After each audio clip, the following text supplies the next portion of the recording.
So what we find a lot when we're growing for a local market is you really want to have diversity in your crops. And the other aspect is, unlike many large farms, they do monocrops.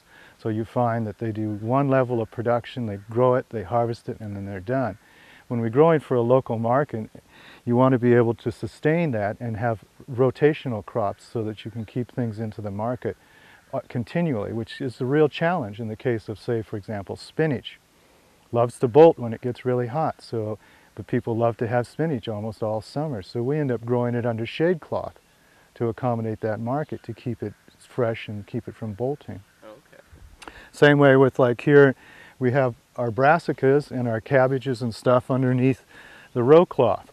All of these cover crops here are the row cover is allowed to keep the insect population off. It lets us gather some ambient temperature to help the plants get started early in the spring so they get growing, and as you can see, they're starting to push the row cover off and beginning to push their way through, and they're ready to start growing.